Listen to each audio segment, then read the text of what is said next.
This is the Above Average Podcast, and you are listening because you want an above average life. Alright guys, welcome back to the Above Average Podcast, the podcast where we obviously talk about above average people and their above average lives. Now, my guest today is truly the peak definition of a jack of all trades. She's a psychology whiz. She classes herself as a rookie skydiver, while also performing pole dancing, fire dancing, playing guitar, and all while rollerblading, loving animals, and the beach. I hope I covered all of that. There's probably some I missed out, but we are delighted to welcome Sally Anderson to the show. How are you, Sally? Hello, I'm very well, thank you. Did I get the introduction right? Did I miss anything out in particular? I think some of those things are things that I've sort of moved on from, yes. But we can talk about all of that. Yeah, Definitely absolutely. things that I've done, yeah. Yeah. I just wanted to make you sound really impressive in the introduction. I appreciate it. Got to sell you to the audience the first 5 seconds. That's fine. So I always find people's education interesting. It's always a mystery for me how some people can be really successful in academics and then other people completely throw school out the window or university out the window and then become successful. But you've kind of had like best of both, really. You're academically smart and you're very skilled in the world as well. So I saw a post where you mentioned you have 2.5 degrees. I think I saw on Facebook. So how have you got 2.5 degrees and what are they in? So I did my first degree in media absolutely years ago. Mm-hmm. Ironically, that was probably one of the worst moves I ever made in life, was going to uni the first time.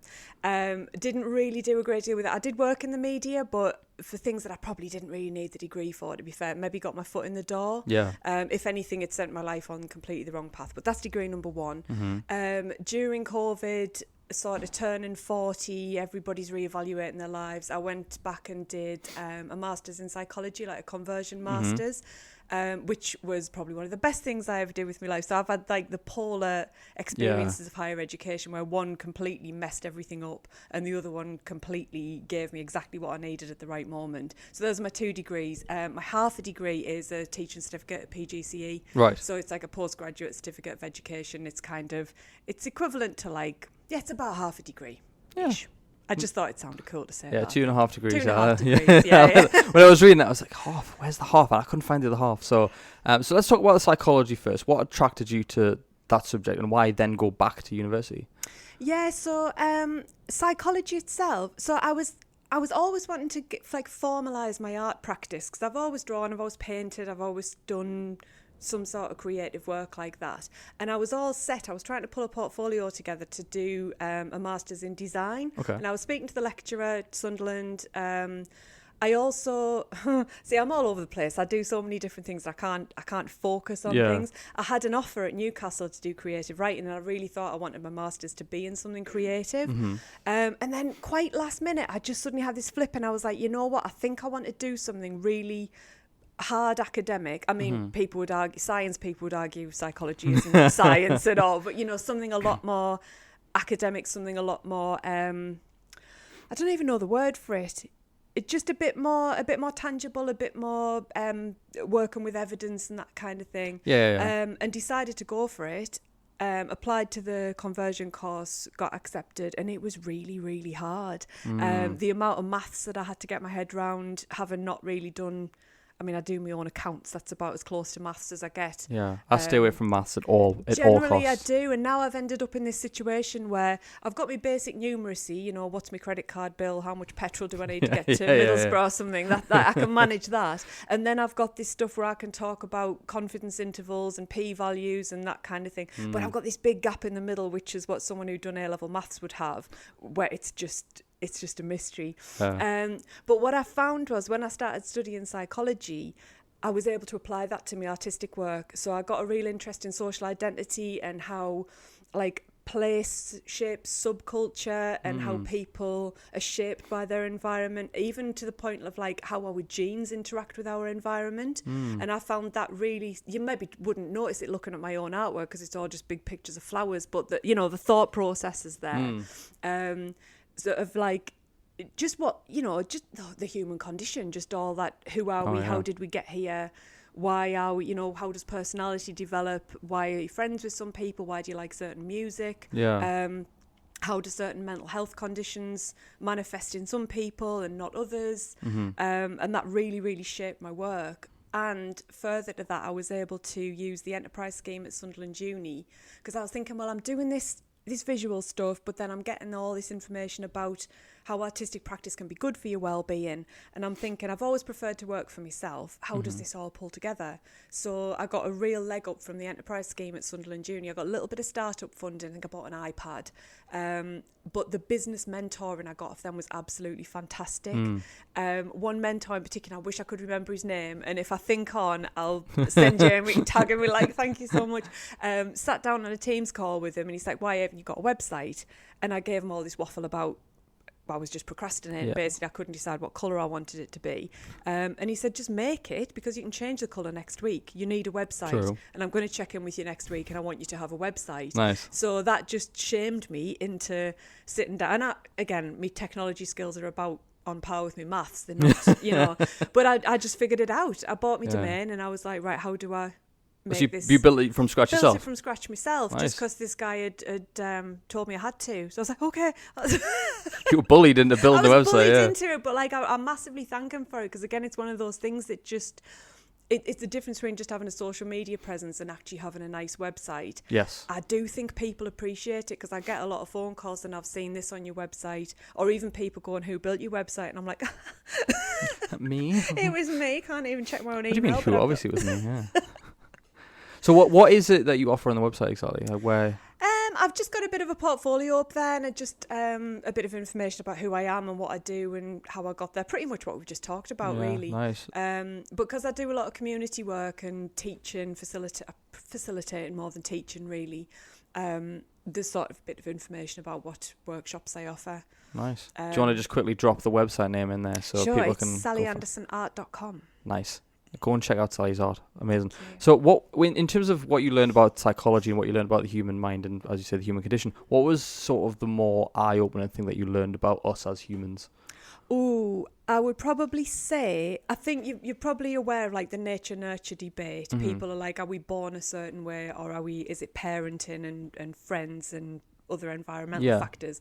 And we're sort of getting to a point where, I wouldn't say it's been proven, because nothing's ever strictly proven, but like... It's falsifiable, but never been falsified, It's very strongly evidenced that it's a dance between both. Mm-hmm. So your genetics aren't like a blueprint for exactly how you're going to be. Mm-hmm. They're a sort of...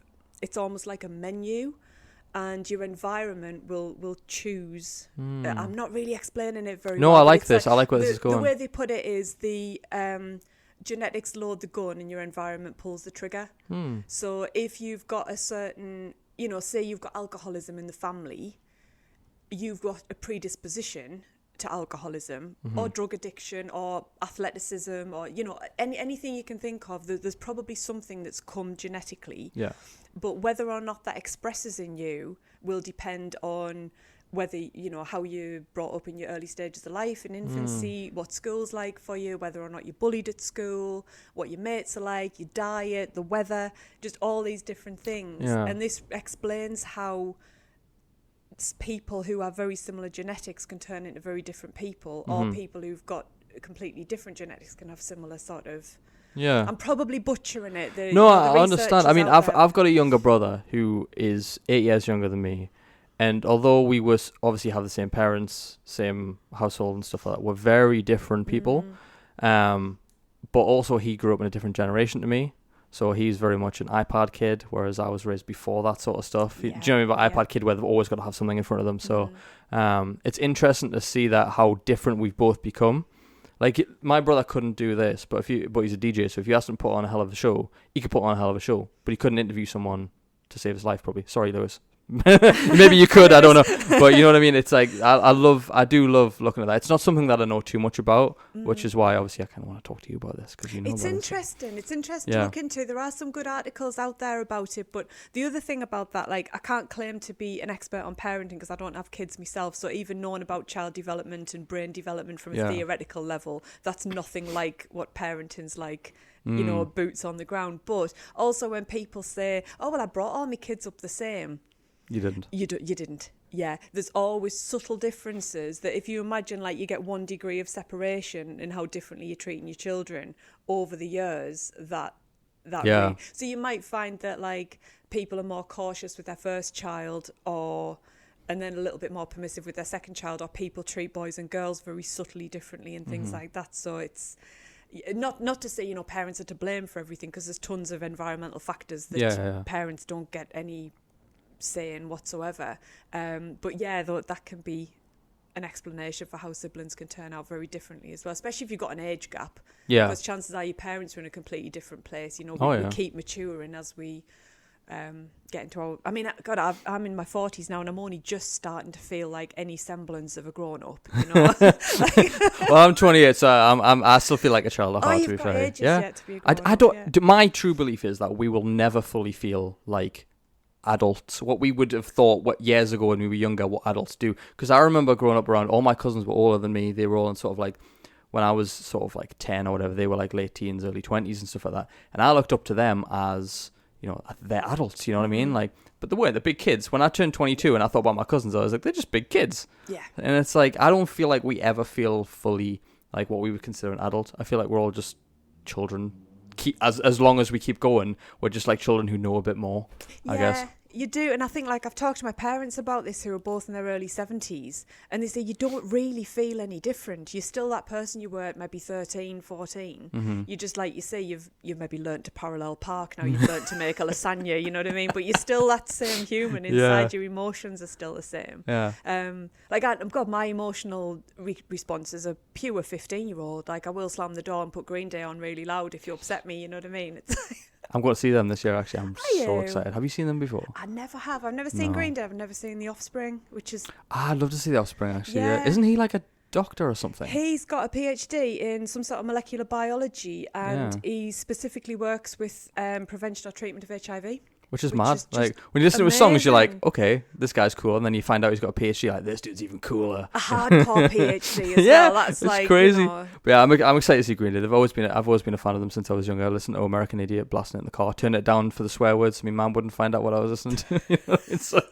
because we're still kids. Yeah, we literally are just kids, yeah. So I'm curious, obviously, one thing that people love to scroll through on TikTok and stuff is stop off on anything that's a psychological trick or psychological hack or anything like that. Is there anything that you've picked up in the years of studying psychology where you're like, you bring it into maybe a social situation as a little trick, tip to find out something, or to like check someone's genuine, you know, something that's a little bit of a psychological trick?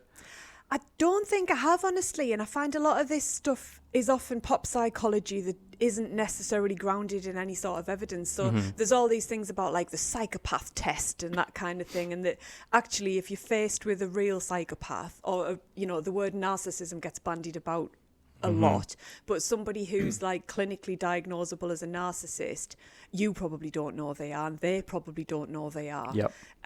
Because it's so far removed from a bit of trait narcissism, you know, somebody who enjoys a bit of attention on social media or is a bit of a shit stirrer, pardon my French. You can swear on this podcast, Dad. It's fine. Don't worry about it. So I'm still a child, though. My parents might listen.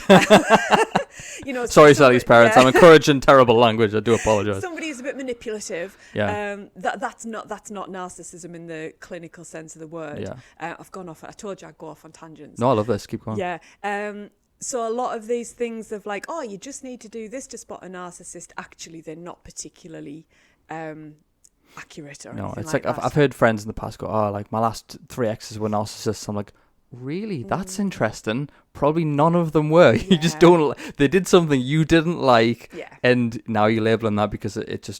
People love those sort of little labels, though, don't they? Especially they narcissists. like to put the box on it, and I mean, there's definitely an argument for there's a lot of narcissistic people around, but that doesn't mean that we're overrun with like people with actual narcissistic personality disorder, because that's quite hardcore and quite dangerous and not really that common.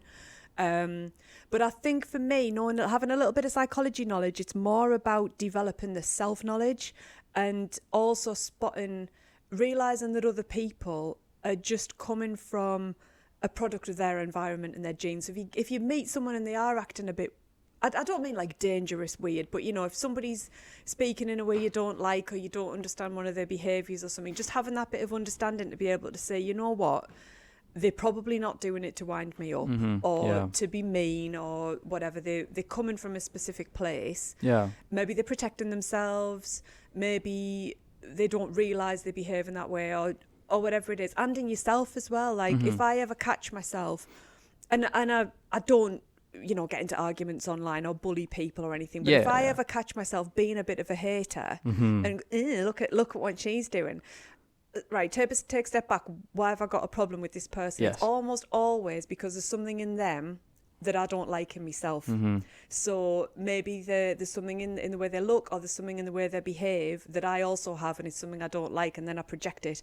But because I know this, I can go, right, you don't have a problem with this person.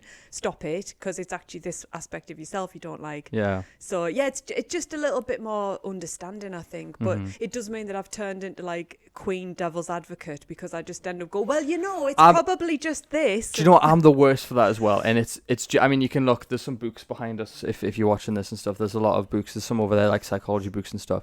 And what I love is like the evolutionary psychology side of things, like why men act this way, why women do this, and there's obviously, I don't know if we'll ever know for sure that's exactly the reason, but when you read these studies and you look at these things, it's like it's falsifiable, but it's yet to be falsified. It's like you no one's proved that it's not true. It's not actually why we do certain things, but I think if everyone understood a little bit more about why they think the way they do, it's like, a lot of people say, well, I've got free will. It's like, okay, well, go and eat your own poo then. Do you know what I mean? It's like, you don't have free will because your body will go, no. Do you know what I mean? It's like, you can't. It's the same thing with, your sexuality and stuff. It's like, if you're a straight man and I say to you, go and try and be gay, you're going to struggle with it because you don't have as much free will as you think. You're kind of driven like a meat robot, I would suppose.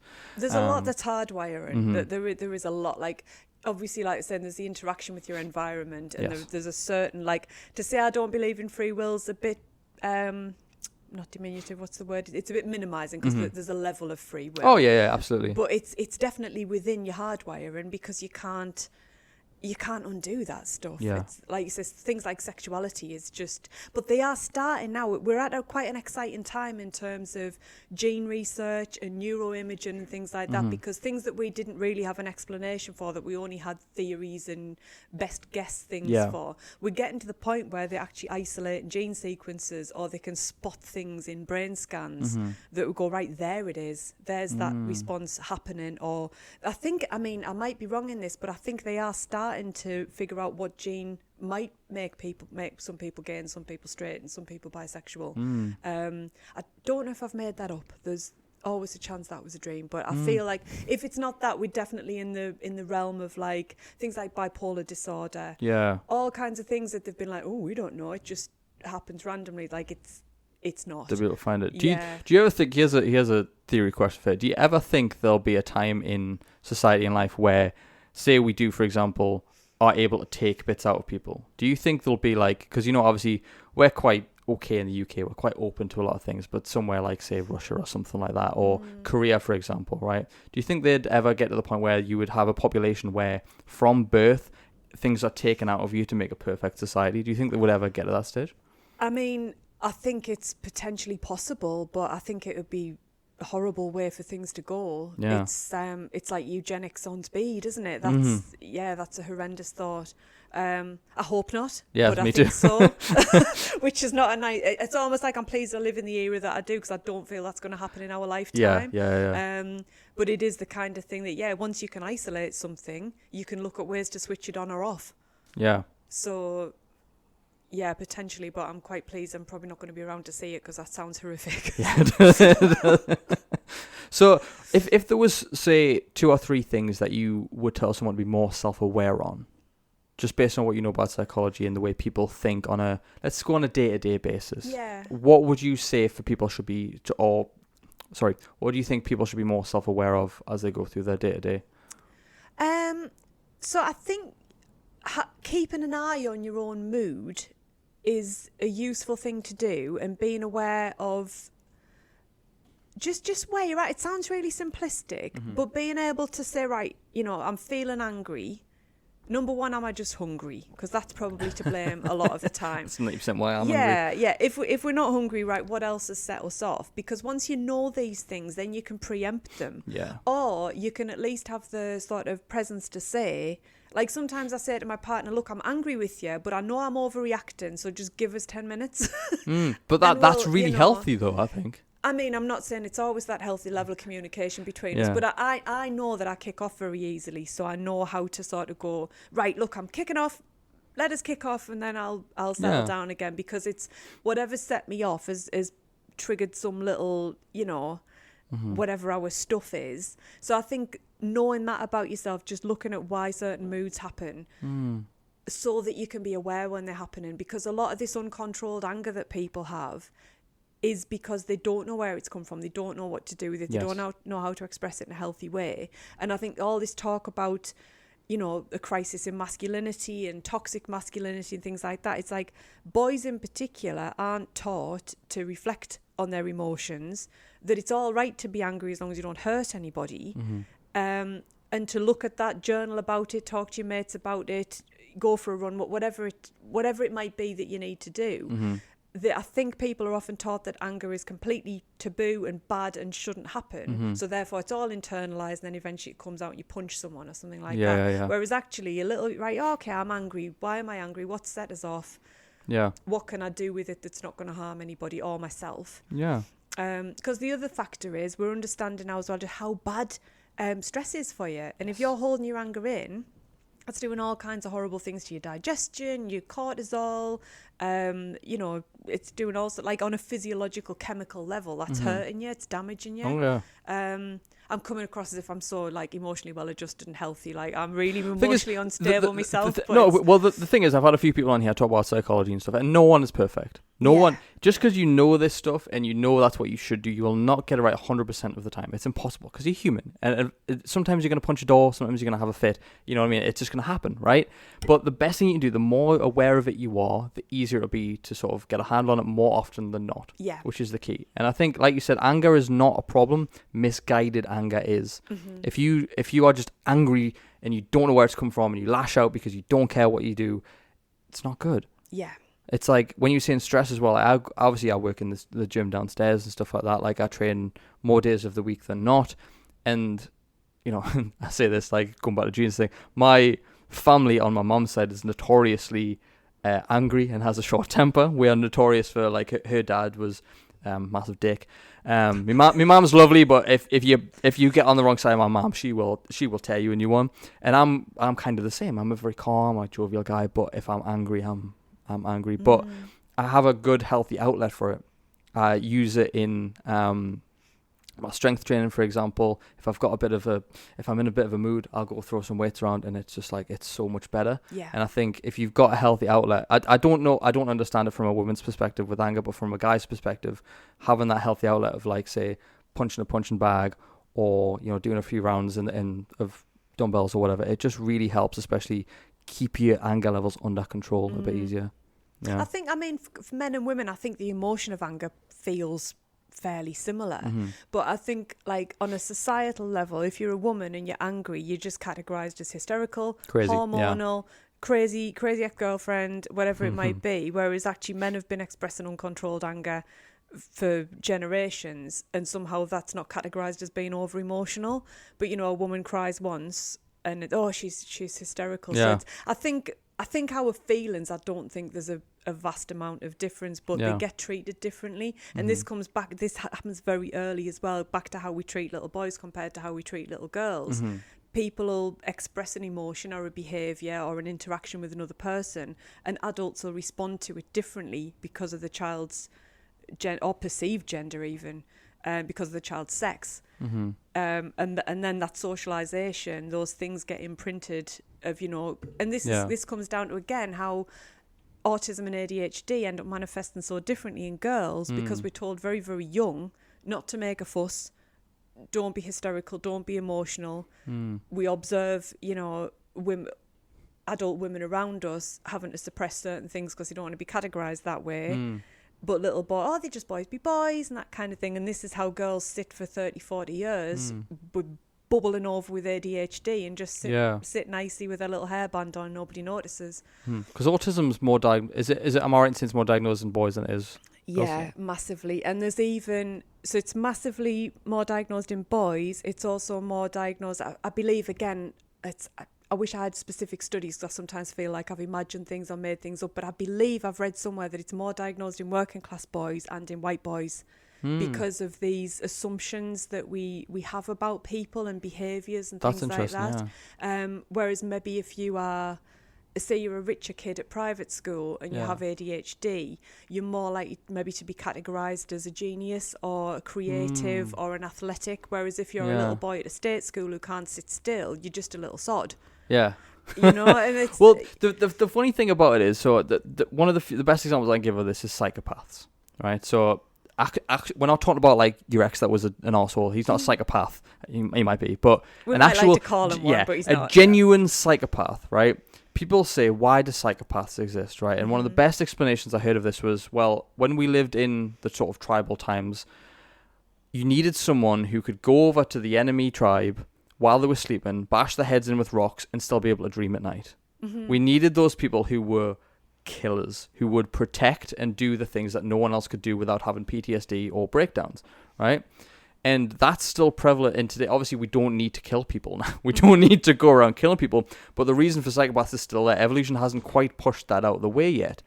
And I'm thinking, well, if that was true, does ADHD, does that fit a certain purpose within the human race? Do we need these people who have this ability to, maybe it's not focus on what the common person focus on, but focus intensely on what they love the most and make the most out of it? Because obviously you hear about some famous people, not famous people, sorry, like successful, like Einstein or whatever, having possible autism or ADHD and stuff. I'm like, do you think that actually fits a purpose? That was a long-winded question, but do you think maybe it actually has a purpose? It's designed by evolution to be for a specific reason? Yes and no. So potentially, definitely when you're talking about tribal society, or when we were more caveman years, when we were really responsible for bringing our own food and protecting our own villages and families and things like that, we needed different types of people who had different skill sets and obviously different types of brain and even physical makeup contribute to that. But on the other hand, evolution doesn't really care how many things it's creating that don't have a purpose. A lot of things like the appendix, that's a physical thing that's been hanging around that we haven't needed for a long time. And there's potentially neurological things that are hanging around that we don't really need anymore. Likewise, we're still evolving, and granted these things take hundreds of thousands, if not millions of years. I can't say, people with ADHD are just further in evolution. That's probably a load of rubbish. But evolution is still happening.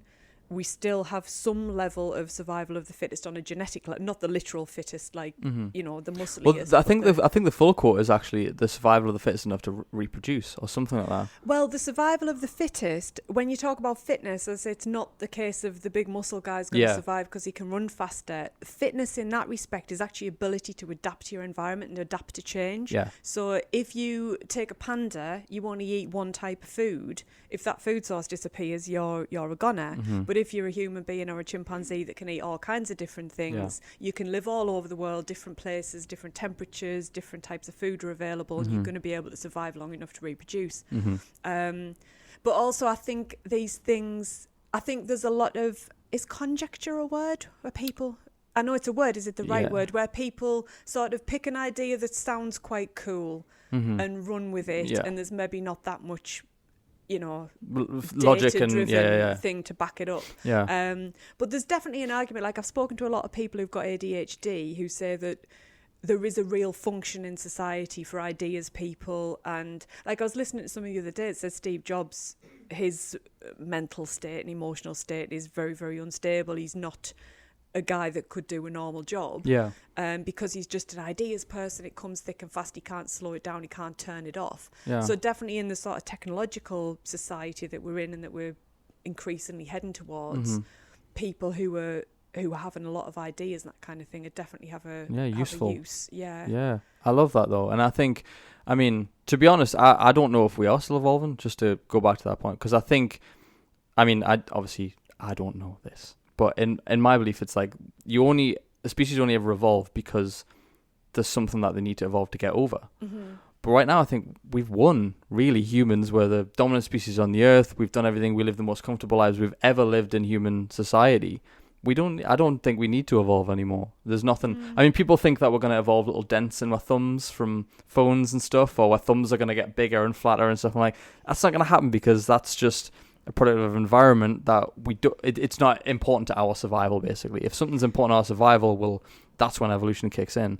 Yeah. So maybe if we went to like the Walking Dead kind of world for the next 200,000 years or whatever, maybe it would adapt to be able to fight off zombies a bit better or something. Do you know what I mean? But I don't know. Yeah, I think that, like, I hear a lot of this, like, oh, we're just going to stop evolving muscles and we're just going to be giant heads, or we're going to have like extra thumbs for phones. Like, these things take hundreds of thousands of years. It's not a case of like, if you spend a lot of time on the laptop and now you have a child, he's going to have like extra long tappy fingers. Yeah, like, it doesn't work. It takes hundreds of thousands of years. Did you see those pictures that they brought out, and it was like how humans would have to evolve to survive a car crash? Did you see that? And it's like the most disgusting, like, scrunched up human you've ever seen. I was like, I really hope we don't ever evolve to have to survive car crashes like that. I was like, horrible. It was like really skinny legs, but like the body, there was no neck. It was just like this, and their face was like into so you can't.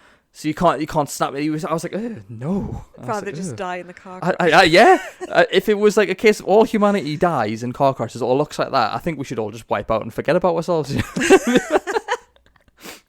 So I'm gonna ask you a little bit about your hobbies now. Let's talk a little bit more about you as a person. So am I right in saying you did burlesque dancing back in the day? Yeah, burlesque, pole dancing, fire dancing. Mm-hmm. I'd say fire probably ended up being my main thing, to be honest. But that was more, you accept the work where the money is. A lot of the thing wasn't necessarily me going, I really want to do this. It was just the thing that ended up being the most commercial. I did love it, but like a lot of things, you go, you say yes to things that are going to pay you. Well, the best, thing is that sometimes leads to the more interesting life, I would say. Yeah, absolutely. But one thing that I did find out is that you set our mutual friend on fire during was it a video shoot once? It was a photo shoot, and I think it's a stretch to say I set him on fire. But he claimed you set him on fire. He might have got a little bit singed. I think at the time he had quite a big I mean, he's got a fair-sized beard now, but I think he had a really big full-on ZZ top beard at the time. Right. And I had a fire fan which has 5.5 flames on it that are all starting with a wick about that big. So there's quite a lot of heat comes off them. And I was posed with this fire fan, but when you're dancing, you're moving around a lot, so the heat doesn't stay in one place very long. But he was going, hold it, while he's messing with his camera. And I sort of went, ow, and like flipped the fan away from me to stop it burning me, and might have just burnt him a little bit instead. Was it his beard that it started? It didn't like go up in flames. I think, and you get that like sizzly burning hair sort of smell. So I was thinking you full on like Freddy Krueger, the guy, the way he was going. That's what he would have you believe. It was more of a singe. But you know how like this is a good few years ago now, and these stories take on a mythology. And like mine is, Chris thinks I set him on fire and I just singed him, and his is Sally fully set me on fire. But there was just the two of us out on the town moor, so no one will ever know. No one knows the truth. We've got two sides of the story here, folks. We've got Sally's side, and Chris Harrison is the person we're talking about. Who, if you haven't seen his episode yet, go and listen to it because it's amazing. But yeah, he did say you set him on fire. So I think singed him is more of an accurate description. Yeah, there's a bit of a jump between slightly singed and full on set on fire. But yeah, so in terms of the fire dancing, like how did you get into that? Like, what made you want to start that? And more importantly, how do you do that without singeing yourself all the time?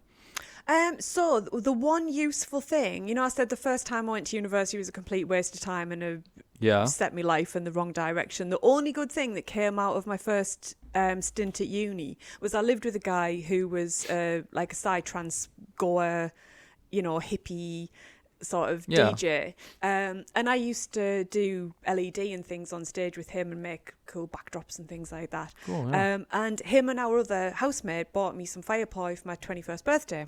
And we had to play with these in the street. And I just did it as a hobby for years. And then fast forward, I was about 25, 26 when I started pole dancing. And I'd go out I was on like the cabaret circuit, and people would often want 2 acts. So it would be like, right, you do pole, what else do you do? So I was like, I think it's probably time to bust out the fire in a bit more of a, structured way and actually make this an act that I do. Yeah. So it just sort of came from that, really. But as far as not singeing yourself, if it's things like poi and fans, you're just keeping them moving, and you always practice the moves unlit, so you only do things with fire that you're like comfortable doing, pretty sure that you're not going to hit yourself. And when it comes to like what we call body burning and fire eating, it's all about cutting off. So if you imagine a flame, the hot part's at the top and wouldn't say the cold part, but the less hot parts at the Cooler bottom. part, yeah. So you always press quite hard. You think you just want to I'd like glance, but you actually want to press quite hard and cut off the oxygen from the bottom of the flame, and then you keep it moving. I'm letting away all the trade you are secrets actually. here. Yeah, everyone's gonna go try this now. It's actually not that difficult. The main thing to do is make sure you don't have hair on your arms or a big beard or anything like that, because anything like that can catch. Yeah. But I did it loads, and I only had one incident where I set my own bum on fire. This is going to sound disgusting again, but when you do pole and aerial hoop and things like that, if your hands feel a bit sweaty, you get in the habit of like wiping them on your shorts or on the side of your leotard or something.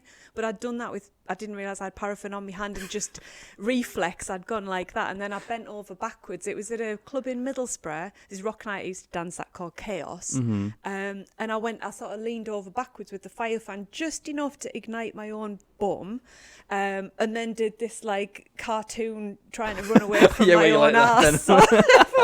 I bet everyone loved that. I bet they thought it was part of the act. Mine and Chris's mutual friend Jay was in the audience. There's a video, a grainy old camera phone. Dawson, is it? No, Jay Wall. Right. Another big beard guy, actually. You'd probably right. get along. Yeah.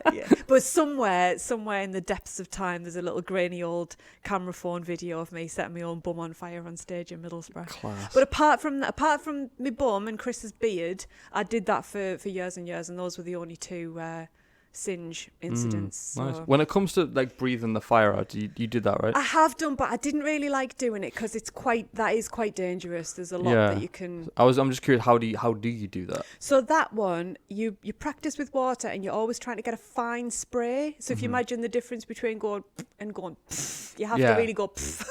So you get a really fine mist, and then it's able to ignite, and obviously there's oxygen between all the little misty bits, and that's able to ignite. Whereas if you shoot it like a hose pipe, paraffin itself isn't actually that flammable. It's more the fumes and the little droplets around it. It's got to have oxygen amongst it, so that doesn't ignite. But you've always got to make sure that if it's windy, if you're outside, that you're not doing it into the wind, because then it can blow back in your face, and you've got to make sure you don't breathe in and that kind of thing. But that, for me, at the time, what you would get paid for a fire gig, it never felt worth how risky the breathing was. The money didn't, never quite added up. So I did it. I taught myself, probably stupid as well, I taught myself to do, but again, it's not actually that difficult, it's just dangerous.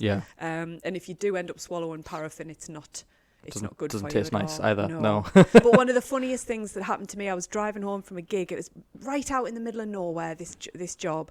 And I used to always wear metal to do fire. Okay. So I had this little belly dancing outfit that was like a metal sort of bikini top and like a spangly belt. That's cool. But I'd finished the gig and I'd just chucked my big coat on over the top. And I was driving home a country road, completely lost. So I'm doing about 30 mile an hour, not knowing where I'm going. All of a sudden, big police BMW X5 or something appeared behind me. All the lights come blaring on. So he pulled me over. Right, where are you going? Where have you been? I said, I've been dancing, doing fire at this Sweet 16 party, and I'm just driving home. Yeah. And he said, have you had a drink tonight? I said, no, I don't drink, but I said, I have been eating fire. I've had a lot of paraffin in my mouth. Do you think it's going to affect the test? And he was like, that is a new one, mind. And he's like, let's find out, shall we? He was like, whatever. He stuck the breathalyzer, and I was like, at least I know if it comes up red, I've got all my gear in the boot, so I can sort of demonstrate what I've been doing. But thankfully it came up green. But the whole time this is going on, I'm like wrapping my little duffel coat around it. So I've got this little spangly costume on underneath. But to be fair, the copper was really canny, and he was like, well, this will be a one to tell everybody about later. So I didn't go, can you just do it? Just do a quick. If it had come up red, I probably would have done. I'd be like, look, it's just this. I promise I'm not I'll drunk. give you a free show if you just let us go. Yeah. That's one way to get out of a ticket as well, is to just be like, I'll just breathe. You could have just breathed fire on him and just set him alight and then ran. Like I did to Chris's beard. Yeah, like you did to Chris's beard. Yeah, exactly. I'm sure somewhere there's another version of that story where I'd set the policeman on fire and Oh yeah. There's someone sat at home with like burns on his arm listening to this going, that was her. That was her. She did this. So in terms of the confidence to perform certain things like that, so some people, I think most people would rather be killed than do public speaking or some sort of public performance, because public speaking, public performing is some of the scariest thing I would think to do for people. So was confidence in that area ever something you struggled with? Not really, but I think this is going to sound weird again. I'm realising now that I've been neurodivergent the whole time. Okay. And, like, everything's uncomfortable. Everything makes me anxious. Nothing feels authentic a lot of the time. There's a lot of things I'd just rather not do. So I think I've got used to being uncomfortable. And getting up on stage, it doesn't feel any different to going to Morrison's. It's all a bit terrifying. So I think I've just reached this baseline state of like, I'm just used to doing things that are a bit bleh. Yeah. But I remember when I was very, very young, this could be a whole conversation. I don't know why we went to church because no one in my family was religious, but I think we went just as a bit of a done thing. But there's this story, I can't remember because I was quite small, but halfway through the service in church, the minister said, oh, now someone's going to perform. And I just got up and went to the front and started singing. And my mum was like, I didn't know you were performing. Like, how that's such a big deal. And I just went, well, I've sung it before. And I hadn't made the difference of like standing in front of people, didn't feel that different. But I will say I've had some gigs where I've found it hard just because of the setting or the type of person. Like I always find small crowds harder than big crowds. Yeah, that kind of intimate audience where you can make eye contact with people.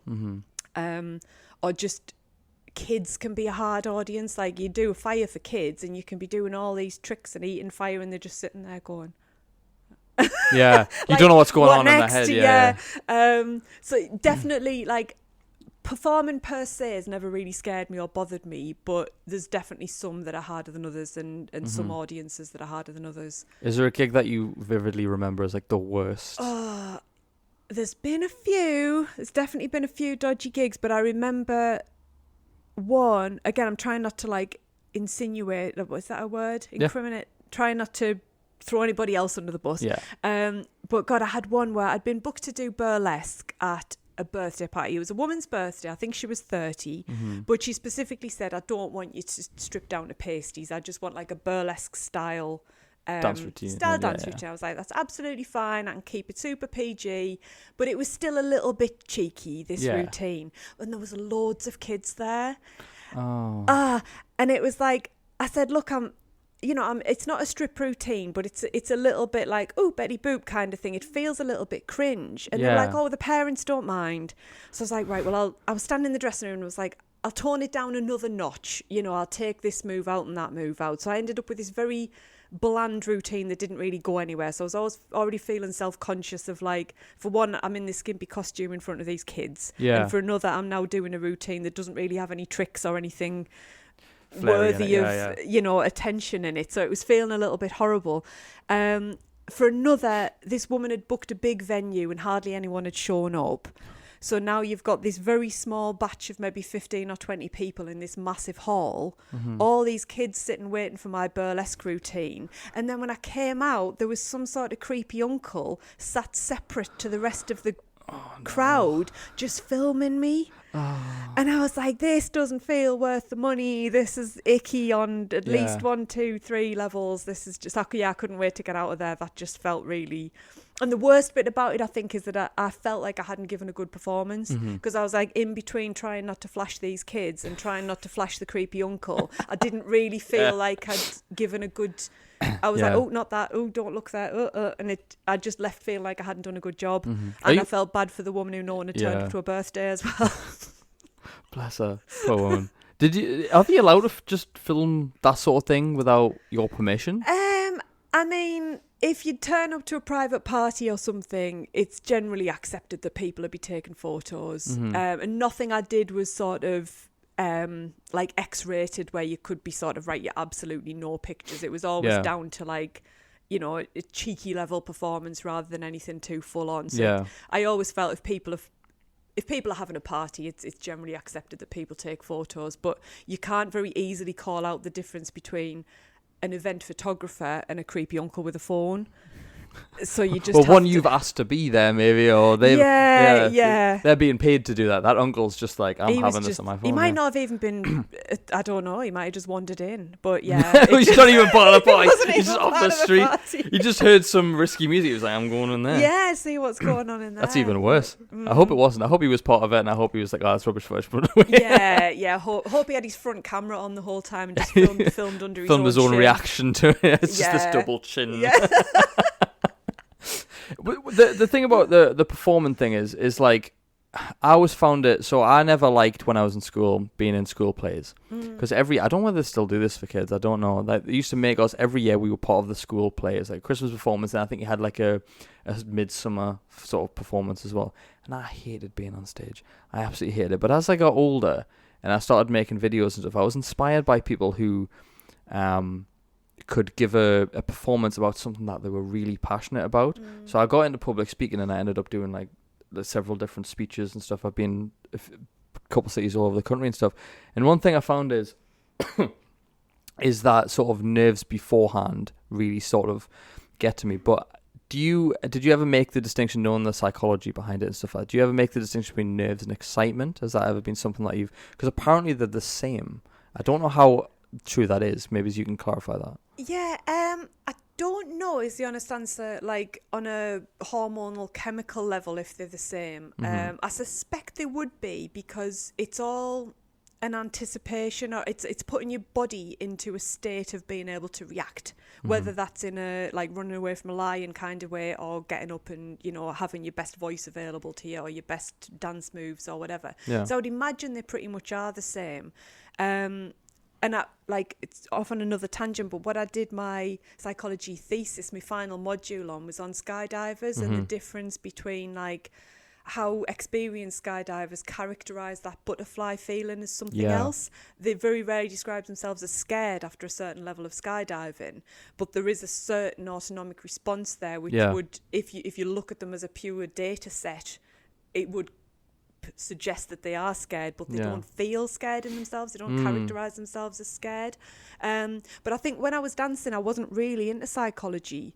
So, and I think once you're doing something for money as well, it just becomes kind of, well, this is what I'm doing. So the nerves would be sort of, and a lot of the time, like work was back to back as well. So I would teach during the day. And I might have gigs. I might have one in Alnwick, one in Middlesbrough, and one in Newcastle on the same night. So I don't think there was even time to be nervous. The nerves tended to come when either, like I said, the crowd was a bit too small or a bit weird, or sometimes you used to get booked to do fire, and you know, I always used to say, look, I need an area this big. I need there to be no curtains, no hay, no children, no farm animals, whatever, but you'd always turn up. Did that happen? No, not that specifically, but like trying to kick him, and there's a sheep out the way. But like, you used to get booked to do things, and you like there'd be chiffon curtains or something, and you'd be like, on what planet did you think of? Because people sometimes think it isn't real fire. And you turn up and be like, I can't do fire in front of these chiffon curtains. Like, we'll all die. We're all going to go up in a blaze. Remember Chris's beard? Like that. That's but it. like 10 times But worse. like actually on fire. With the skydiving, how did you feel the first time you did it?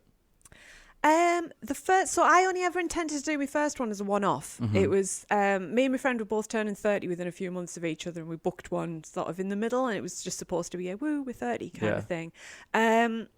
If you watch the video of my first skydive, obviously it's a tandem jump, so I'm attached to someone else, and who's now my partner, my fiance of 10 years. Well, that's a whole other... Oh, that's cool. That's a whole other story. That is probably the best way to meet a future partner ever. So, how did you guys meet? Well, we fell out of a plane together. He saved my life. Yeah. To be fair, he saw me at like 7 o'clock on a Saturday morning with no makeup on, absolutely terrified. So he'd already seen, you know what I mean? But if you watch my video, I've got my eyes closed, and I think I've just gone to my happy place. I don't think I was thinking very much.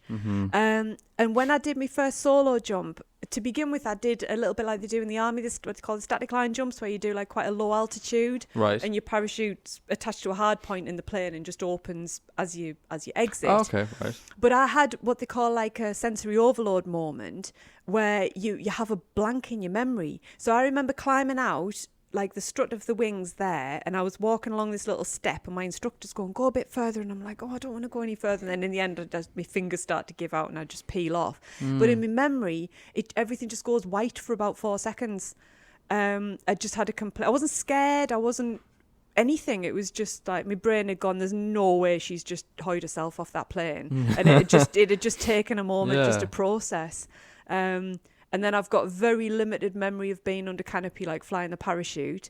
And then I landed on my bum in some really long grass. And then Dave, my partner, was coming along in a Land Rover to pick me up, laughing his head off. And I was sitting in this long grass with my little helmet on, crooked, just a bit sort of. Was it one of them cone helmets as well? It was like a Pro-Tech, like skateboarders wear. Right, okay. Because you're not allowed to wear the cool bike like style helmets till you're further on. The rules around it are pretty weird, but I think it's just to make beginners look daft, to be honest. You have to wear these little wobbly Pro-Tech helmets when you start. The thing is, I did one when I was 19, right? Yeah. So I got into self-development quite early, before probably what a lot of people would consider the age where you start to look after yourself, right? And I was like, what's the one thing I can do to really boost my confidence? I'm going to throw myself out of a plane. Don't ask us why, but I did it for charity and I felt better about it. It works, right? though. It does. Yeah. And I remember they gave me this orange, like, it looked like a traffic cone on my head. I was like, really? I wanted to post these pictures to Facebook and I looked like a metronome. I was like, this is horrible. I was like, this orange cone. But I got it filmed as well, actually. And I wasn't as confident as I am around cameras now. And I'm like terrified. I think I went to the toilet like 6 times before I went up. And the guy's like, come over with this massive camera, you know, and he's like, so what are you doing today? What are we doing? And I'm like, I'm going to skydive. And I had no idea what to say. I was terrified. But, I mean, to be honest, up there at the time, I probably would have wished I would have just went into my happy place. Because I was sat there pale-faced. I remember it was this guy who'd done it for years. He was pro. He was just doing it for the hell of it. 2 girls from Ireland who were over on holiday loving it. Yeah, we're going to jump out of a plane. And then there was just me by myself in this little box plane, like, I'm going to die, kind of thing. And we went first because I'd paid for the camera guy. So I didn't get to see anyone else go first. He made me go first. But I think that once you've done it once, you hit the ground, you're like, I've never experienced anything like that. Yeah. Because you will never be... I mean, you could literally die. Like, it's the closest... If you do a skydive, you could literally just keep going. Like, it's not common, let's be honest. You could. But like, in your mind, you know what I mean? There's very few times you are ever that close to something that will trigger that response of, like, I could actually die here. Do you know what I mean? And I think... is that something that you were maybe hooked to a little bit? That kept you come back for more? Or? No, I actually struggled with that. Because... for me, it wasn't so much a fear of dying. It was a fear of being injured, especially because when I first started skydiving, dance was my whole life and my whole income. So I was quite scared of broken legs, arms, twisted ankles, that kind. Obviously, I was scared of dying, but I was very, very scared of your more medium level injuries as well that would have took me out of work. So when I first started, I mean, I'm not a super active keen skydiver now. I do it more regularly now than I used to, but every time I did it felt like such a big decision. Like, am I really prepared to risk me dancing, like me fitness and me income and things? And every jump felt like that. Whereas now I'm a little bit more, I think, because I've got that bit of experience. They always say when you start skydiving, you start with a bag of luck. And the goal is to fill up your bag of skill before your bag of luck runs out. I like that. And I wouldn't say I'm definitely not a super skilled skydiver now, but I think my awareness in the air, you know, like when you've been driving a few years and you go, right, I see how this works now. I see how to protect myself and I see how to minimise and look out. You can spot idiots and you can spot situations and things. I've sort of got to that level. So for all I'm not like some, 10,000 jump pro, I do feel I've got a little bit of awareness around me of like, just how things work, where other people are likely to be and how different. And I'm very, very cautious about, like, I don't jump when it's windy. I don't jump when it's cloudy. Yeah. I keep the groups I jump in quite small and things like that. There's probably tons of people who think I'm like overcautious but I've reached smart a point to where me, I'm though. like, I'm all right with it. I'm comfortable with it. Yeah. Yeah. So what was the first time where you jumped by yourself without tandem? So the static line jump where I just went blank, that was technically a solo, but it was just a low altitude. And then when you learn, I transitioned on what they call AFF, which is like accelerated free fall training. So you go straight to 15,000 feet. You've got your own parachute, but you've got instructors holding onto your harness in free fall. Oh, okay. So it is a solo, but it's like a very well supported solo where you've got people who can. I was going to say, because like I don't obviously know too much, but I know the tandem, and then I know you can jump by yourself. I didn't realize there was like bits in between. There's an in between bit. So you start off, you've got your own parachute on, but you go out in formation with instructors holding on to you, right? And they give you hand signals, telling you to arch, check your altimeter, pull. And if you can't find your handle, they'll put your hand on it, or sometimes they'll even pull it for you if you can't find it. But my jumps with 2 instructors went really well. I was like textbook good student. Then you go down to one instructor, and I had a few tumbles and it started getting a little bit, and I got scared partway through my AFF course. It was glorious sunshine, like summer day. I did the whole course in 3 days, but I frightened myself on the second day, and then the fear after that. I just remember driving to Peterlee from Sunderland, and I felt so sick I couldn't eat my breakfast, and I was just in the car with this piece of toast, and I just kept like licking a bit of butter off it because I felt so sick that I couldn't even stomach this bread.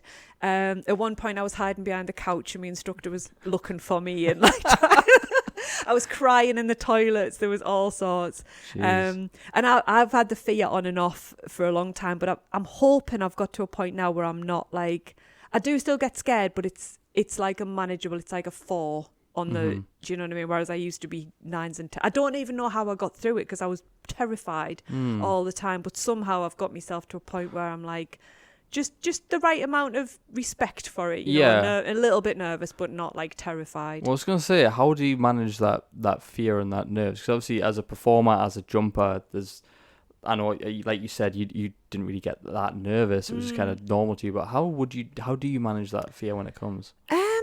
I think it was just the desire to do it outweighed how scared I was of it, I guess.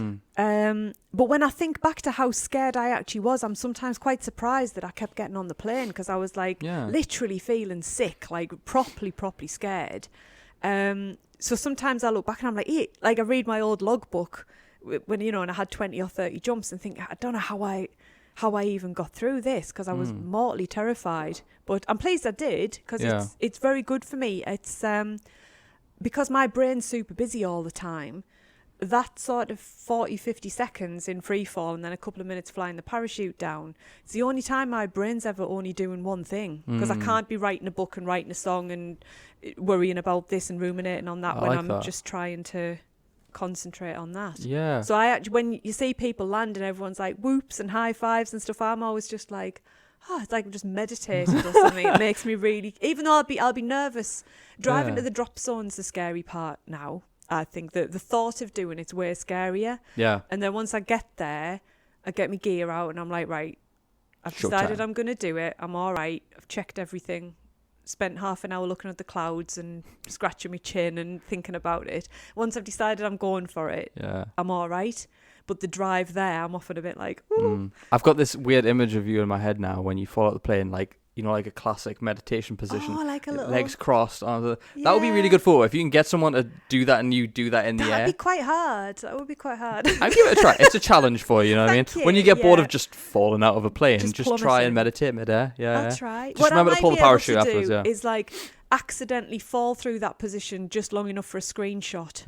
You know what I mean? That'd be good. That's your next challenge. If you do get it, you've got to send it to me. I'm going to put it as the screenshot of this podcast as well. Yeah.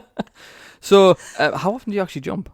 I tend to do a bit more in the winter, so I'll go to Portugal in the winter and maybe do 20, 25 jumps, and then I'd just do a scattering through the summer. I'd like to do more, but most of my work tends to land over the summer. I get quite busy. So I probably do, maybe 30, 40 a year, something like that. No, nice. I was going to say, like, how many times have you jumped, but it sounds like hundreds. 250 something. Wow. But that's been over years and years. Like, it sounds like a lot, but you're not really considered like experienced till you've done over 1,000. If you think about each jump is only a few minutes, I've only got a few hours in the air. Like, imagine if you did karate for a few hours or ballet for a few hours, like, you're nowhere near, do you know what I mean? You haven't scratched the surface. So is it like you come down, you go back up, or do you do like one, like, do you want a day? Like, do you do multiple in one day? You can do multiple, yeah. So, like, professionals will do 10, 15 a day, like the guy you do the tandem with. More serious fun jumpers or people who are on teams might do 8, 9 a day, something like that. I like to do maybe 3. That's enough for me. It's enough emotional roller coaster. I'm done now. My adrenaline's worn out. I just need some chips or something. Yeah. So what we discussed before was you've sort of worked out that you neurodivergent. Probably. Right. Yeah. So obviously, not diagnosed if this is like a self-assessment, which is totally cool. But like, what sort of has led you to believe these things? I know obviously you said that like you've you do all these different things, and your brain kind of does a little bit different than what you see normal people do. But what were the signs for you that you were neurodivergent? So I all my life, well, since my early teens maybe, I've thought I had bipolar disorder because I spiral very, very quickly from being quite depressed, like debilitatingly depressed, to ridiculously excited and into everything and full of ideas. And I can spiral backwards and forwards multiple times a day with those. Yeah. But I'd never quite met the diagnostic criteria for bipolar disorder. I got diagnosed with generalized anxiety disorder and depression. But when I realised, like, I had a lot of... I tell you what happened when I realised there was something different. I had what I would call, like, a normal person spell of depression. It was just, like, dead normal reasons. I'd come back from holiday, I'd spent all my money, it was cold, it was dark, and I was just a bit...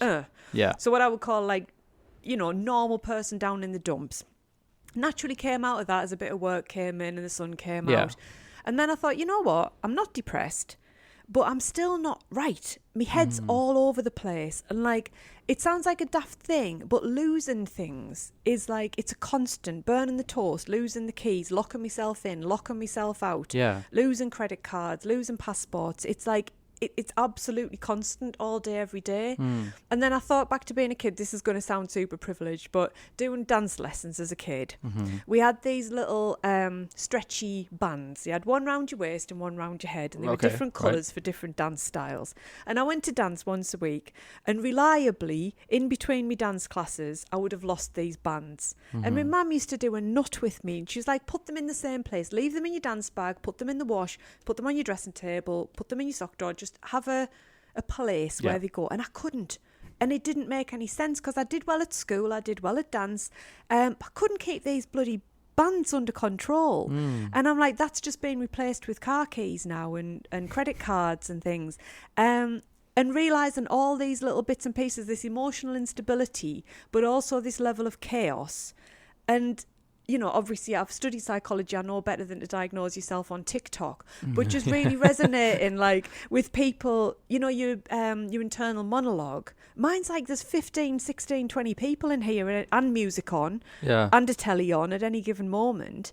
And I didn't realise not everybody was like that. I thought that was just what life's like, you know. I heard like, something the other week on TikTok. It was like people were like saying that some people don't have an inner voice in their head. And I was like, bullshit. Bullshit. I talk to myself all the time. How do you not? But apparently some people don't really have it. That's crazy. Mine will just start telling me random Star Wars trivia when I'm just doing chatting nothing. away. It's like reminded me that I've seen this film when I was 5 and now I'm suddenly remembering the plot. Like, remember Tremors? And like, and you just brain or something will set me off and I'm like zoning out for like a minute. I mean, to be fair, I've had a few people say maybe you should get checked out, or like get tested or whatever. But I'm like, not to talk anyone out of getting the test and stuff, but I don't care. Like, I don't want to know if I have ADHD, autism. I don't want to know because for me, it's not going to change how I live my life. It might change a little bit how I see myself, but I also don't want to give myself any more reasons for maybe not doing something.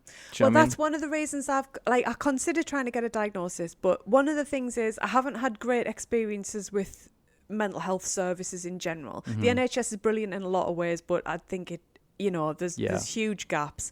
So I don't have a great deal of faith in.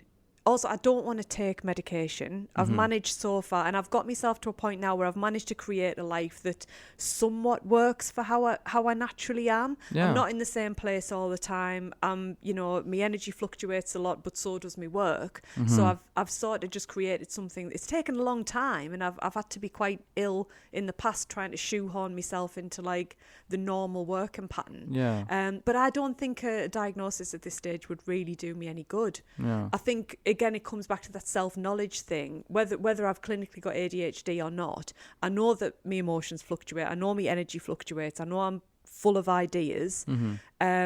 Just try and find ways to work with that. But that's not to say that diagnosis isn't good for some people. But even just that clicking, because thinking I had bipolar, I felt like I was ill. Whereas thinking that I've got ADHD, it's more like I'm just wired up a certain way. I'm not broken. Yeah. And that even just realising that and just characterising it in that way felt better. Because I've always thought like, I'm ill, but nobody is prepared to diagnose me, or I'm ill, but nobody is prepared to make any allowances. And the reality is actually I'm just wired up a certain way. The world's not built for me, but I can create my world that is, and surround myself with people who get it or who are prepared to work with it. Yeah. I think, I mean, for me as well, like, I was never academically smart, but if you got me on a topic that I really loved, I was hardcore. I knew everything about that shit. Like, but it's like I'm quite a nerdy dude. I know we haven't really spoke much outside of this podcast, but you can see there's Doctor Strange stuff. And, I love that sort of anything that's like an intricate sort of, say, fantasy world or something like that, or video games I'm well into. I'll know everything. Like I said, Star Wars trivia. You ask me something about Star Wars, I'll know it. Even if it's so irrelevant, I'll know it, right? Because when I genuinely love something, and I thought this was everybody, when I genuinely love something, I will know everything. I will watch everything. I will read everything. Like at the minute I'm into, and it's totally off topic, I'm really into The Witcher stuff, right? Oh, yeah. Yeah. So naturally I am playing the game, reading the book, and watching the TV shows. That's a lot of just Witcher. Do you know what I mean? Almost like it's a special interest. Yeah, like. and it's do you know what I mean? And that then I'll sit down, I'll have like watched the show, played the game, and I'm reading the book, and I'll go, am I normal? Do you know what I mean? But I wouldn't change that. Do you know what I mean? And I don't. And I'm like, some part of me used to think that was everyone, and I couldn't understand why people didn't have these special interests or things that they really love to talk about. Or like, I've got a friend, actually. I'm not going to name drop him because he probably wouldn't want it. But he, if you get him on, he's a strange guy because I love him to death. We went to school together, but he doesn't have much to say in terms of just things going on. Like if you ask him how his life is, yeah, it's alright, it's going alright. How's your job? Yeah, it's good. And then you'll ask him about, like, I don't know, something that he's really passionate about. Oh my, it's like a different person. They just open up and the floodgates of information come out, and I'm like, sounds like my partner. Yeah, very much. Do you think he's your partner's like? I couldn't possibly diagnose him with anything, but but you have your suspicions. Have my suspicions. Yeah. But yeah, definitely something he's into, very, very into, very hyper fixated on whatever the current project or, interest is, definitely. Yeah. But there used to be a theory, and it's completely debunked now, but that autism was like a lot of male traits. People used to describe it as the all-male brain, which is rubbish. It was just that the diagnostic criteria was sexist and a load of nonsense. But having said that, I think it is sometimes a male trait to be very into a hobby. Well, no, I wouldn't say it's a male trait. Again, I think I'm falling. You can down say on that. my own. I don't think that's. No, I started to talk say. myself out of it as I said it, because it's like, actually, am I falling back into an outdated mode of thinking. I mean, maybe, yeah. but like we said earlier, some things are hardwired. Maybe it is. Maybe you are. Maybe it is more of a male trait. I mean, it's not like part of me is because you hear all this, like, this is female, this is male, and yeah, they do cross over, but there are some things that are inherently more related to and more commonly found in females and males. That's not a bad thing, and I think people do often consider it a bad thing. It's like, for example, I can't have kids as a man. I can't just produce a baby, but women can. I think that's beautiful, and you wouldn't want to take that away from them. Do you know what I mean? No, but I think when it comes to the more social things and hobbies and things like that, a lot of it again comes down to what you've been told is acceptable when you're quite young. So when I started to say that, I think boys sometimes do go harder with their hobbies, it's like, actually, is that because they've been permitted to, whereas girls have been having to do a bit of babysitting or a bit of housework or being told to grow up and things like that? Is it more of a a structural thing rather than something that's biological or hardwired in some way? What do you think personally? Just as a personal thing. I'm always a bit of both person with a lot of things. And I know it sounds like a little bit of a cop-out, but I honestly do think that most phenomena that we see in humans is always a little bit of biology and a little bit of environment. Yeah. And that covers the full range, from violent behaviour to how you interact with your hobbies, how you are in relationships and things like that. And I always think, don't be such a fence sitter, like pick a side, but I think that is the reality. I don't think that's class. Yeah, I don't think that's class. I wouldn't even say it's on the fence. I would say it's understanding maybe the nuance of it, that it's not black and white. Like there's a weird mix in the middle of like what it could be, what it might not be. There's a weird grey area that not many people want to look at. I think when we discuss psychology and in these topics of, say, gender studies or how the male brain works or the female brain works, people want it in black and white, but it's not. No, There's a grey area. There's nuances to understand. There's a lot that we still probably don't understand, but I think people just want everything in black and white these days. Yeah, this is, again, like getting into how people form opinions and how people express opinions. This is something that really bothers me, is that there is a lot of side picking, and there's a lot of kind of putting your opinion across in a way that, like, well, if you don't agree with this, then you're bad or you're wrong, when actually the reality of a lot of situations is so nuanced and so contextualized and so kind of, you know, there's so many caveats and so many exceptions and that kind of thing. It's sometimes hard to come up with this. I don't think I've ever given a straight answer in my life, because there's always ifs and buts and maybes and only ifs. People look at you like they'll look at you like, what do you mean? Like, just say an ansher, and it's like, well, it's not that simple. Well, I'm like, well, this study, but then this study, but then I think, but then he said, and then yeah, it's like, but like, one of the best examples is people love putting people in boxes or categories of this or that. It's like, the best thing is politics, right? Oh, I hate politics, right? We're not going to go into this, but the example I give is, like, you say two parties, you've got the Conservative Party, you've got the Labour Party, right? If you, like, in terms of political sides, it's like, you could have some Conservative beliefs, you could have some Labour beliefs, and people look at you like, well, which one are you? You know, they start like, shit, well, do you support Labour or do you support Conservatives? I stay out of politics. I don't like to talk about it. It's not my favourite subject. But in terms of putting someone in a box, they love, are you Labour or are you Conservative? yeah. It's like, well, I like this or I like this. Like, no, which one are you? It's like, they can't see that you could possibly like some more of this or some more of that. But you've got that good and you've got bad. That's how they're kind of painted, and it's not that simple in any part of life. Yeah, very much. Like, I think when it comes to politics, you're naturally going to fall in a direction because they're always going to be underpinned by certain values. Yeah. But I never find myself completely agreeing with any, you know, completely. And what I always get upset with as well is the way that our political system's structured is they put out a manifesto of things that they can get done within an election term. Nobody ever wants to do anything long term. The reason that we're in such an environmental crisis is because nobody wants to take on what's such a long term project, because voters want to see progress within, is it 3 years, 5 years, whichever election, like that, whatever that term is. Right, we want to see, what are you going to do in this period of time? Well, we can't reverse climate change in that period of time, so nobody takes it on. And then we're all going to be underwater because of our political system not supporting any sort of long-term policy. Yeah. So it's like, fix climate change now, fix my electric bills now, fix this now, fix food. But it's all like, that's not going to happen. These things take a lot longer. And I don't actually think that the terms that they're given in Parliament, in office, they can actually do real change in that short space of time.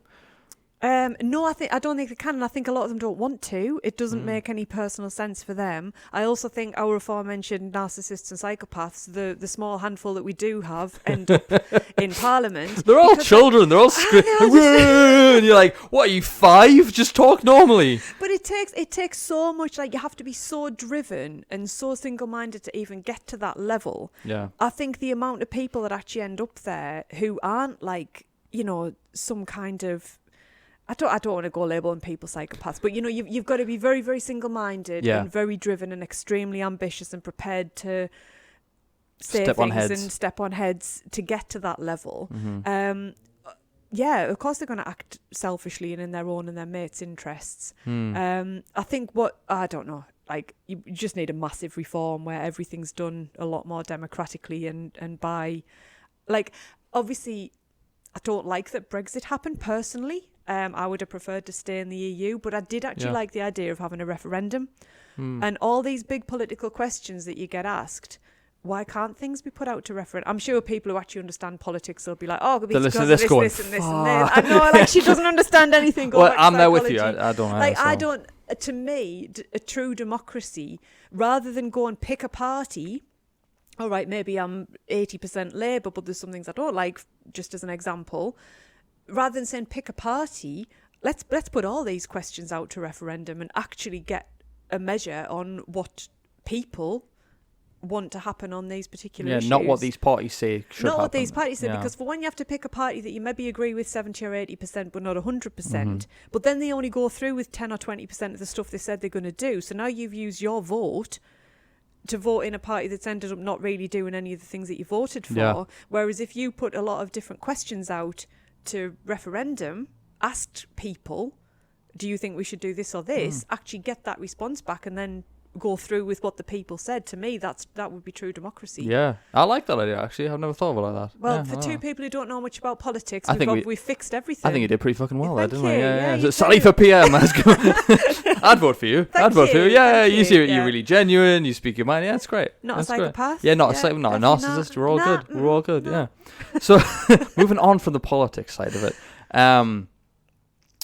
doing everything that you do is very much what I would call above the average, right? You've done a lot of stuff that would probably, people are going, well, I had one hobby in school, I haven't done anything since. You know, and you've got all this stuff. So I'm just curious, what drives you to do what you do currently?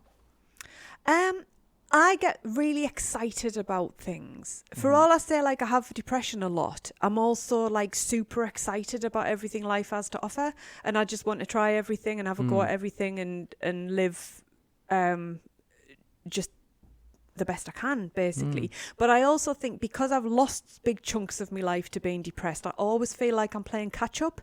So the times when I feel well, I want to fill them and I want to do some cool stuff. Yeah.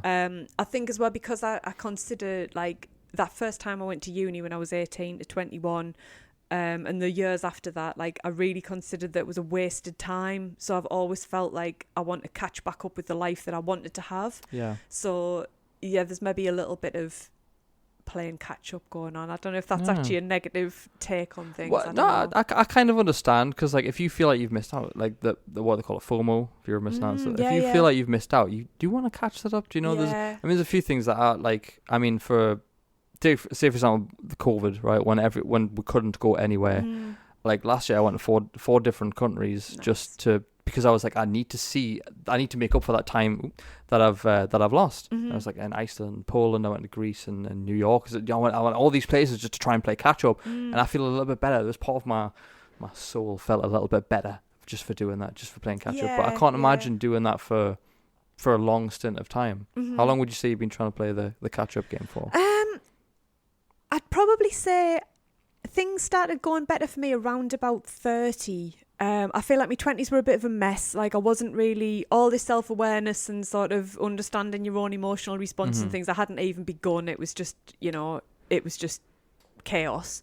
Got my finances under control. Obviously not rich, but like, I plan what I'm doing with my money and how much do I need to earn in order to live the life I want to live and that kind of thing. Probably look quite skint to a lot of people, but I'm fine with where I'm at. I travel, I do whatever sports I want to do, and I've got the kit I want and that kind of thing. And to me, that's more important than a brand new Audi or a new built house or whatever it might be. And that's just me, each to their own.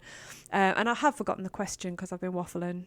That's fine. I think I was just asking you why you do so much. Oh, why I do so much? Yeah, just I just get excited every time I see something. I'm like, I want to go paragliding. I want to do lino cut prints. I want a dog. I just want to do everything and experience everything. I like that everything. though. I like that way. That sounds more interesting than just doing the same thing forever.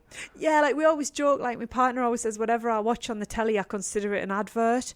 It's like, do you know what I mean? Whatever's on, I'm like, I want to go there. I want one of them. I need a llama. Like, you're like watching Jack Reacher or something, like a spy thriller. I want to be a spy.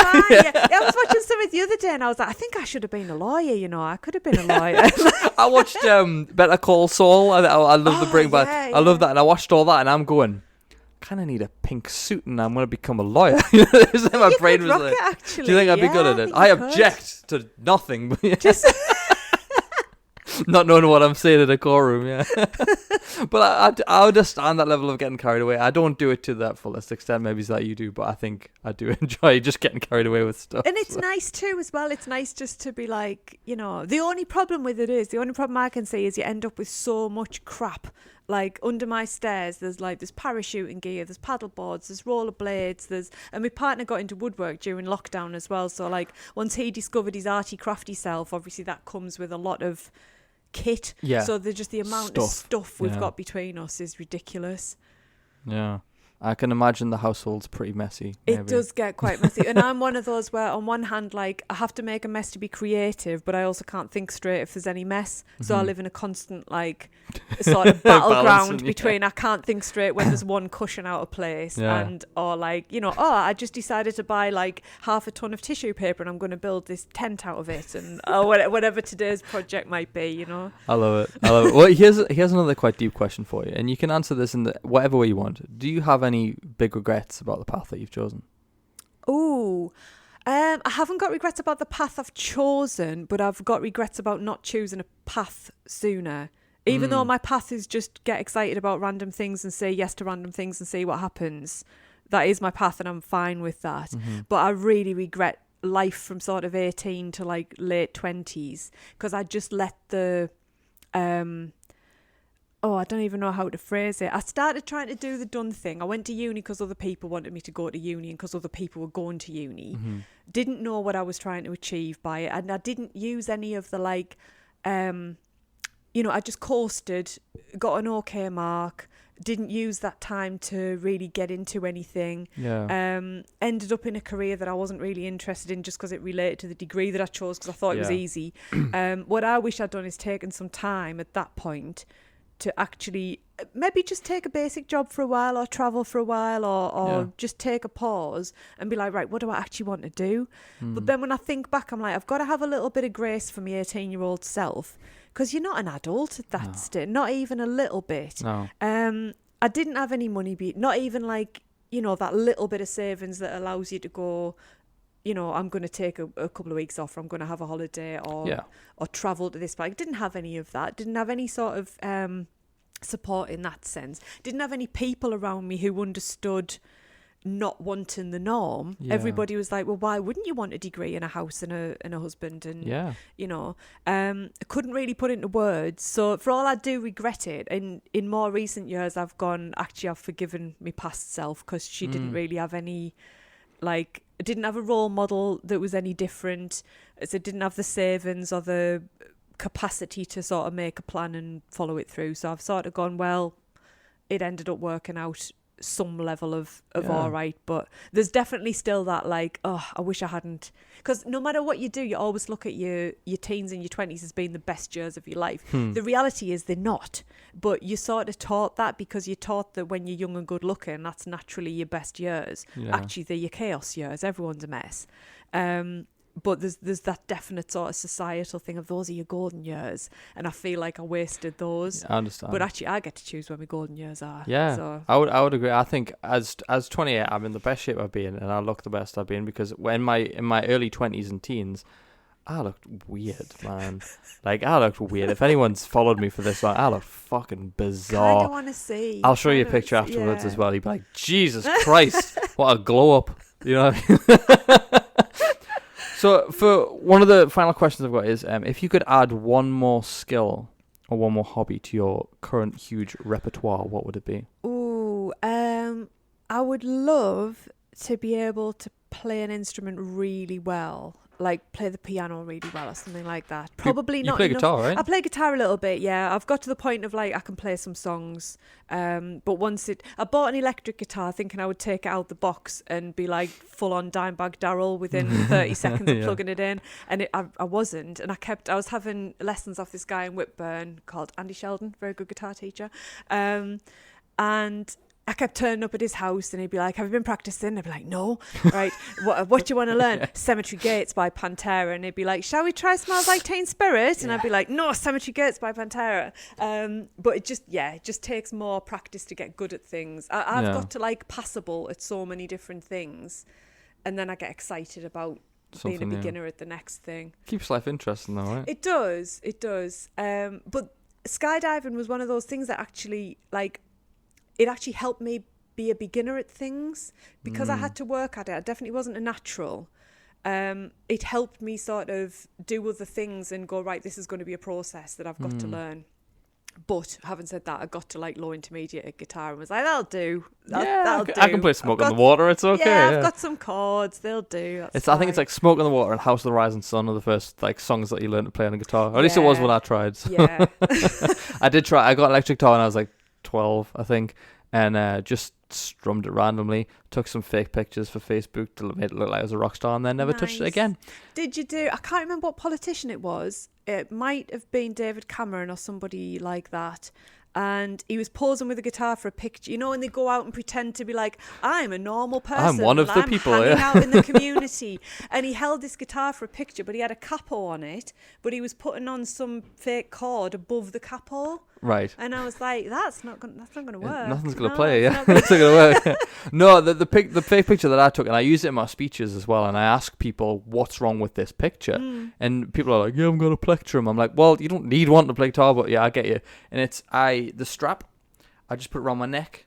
I didn't put my arm so you're just through wearing it. it as a big pendant. Big pendant, yeah. Nice. For the picture, and I tell people, I'm like, this is because I wanted to look a certain way back in the day, so that's why I use it. But I just put it around my neck, like as if I was having a guitar necklace. That'd be really hard to be like. Yeah, I think I had my hair done nice that day, and I just fancied it. I'll show you that picture as well. We'll have a good social media binge as well. Beautiful. Well, my final question for you, Sally, is for someone who wants to live an above average life, as I would claim you do, what's your one piece of advice to them to get that life? Oh, you have to... See, I struggle to see myself as living an above average life because I'm surrounded by a lot of people who, like, any of the things that I'm okay at, I naturally have people around me who are brilliant at them. Like, I know some top-end skydivers, I know some brilliant guitarists, you know, world-class pole dance. I mean, I don't really do pole that much anymore, but when I was in that world. So I always see myself as very... basics. It's hard to, but I'll put that aside and just I think you have to it's twofold really. You have to stop caring what people think, but not by being nasty about them. You've got to sort of go, well, I understand why that person thinks that this other path will be best for me, and I'm not going to be like mean about it or put their opinion down. But you still have to put their opinion aside if you want to do what you want to do. But that doesn't... I hate this culture of block people, cut them out. Yeah. You know, never speak to your dad again if he doesn't support this or that. It's like, no, appreciate the people have come from a different... I mean, obviously, somebody's a Nazi or something, cut them out. Yeah, but like, it's a bit of it, yeah. If it's just your dad doesn't want you to be a fire breather, just... keep him, but do what you want anyway, but have a little bit of appreciation. But also, the one's dead boring. You've got to get your finances under control. You need a good spreadsheet, and it's super boring. Promoting spreadsheets, you've got to have a notebook or something. You've got to know how much money you've got. You've got to know how much is going out in order to know how much you've got left to do the stuff you want to do. And it is super boring, but it's, you've got to control all these little fiddly drains on your money.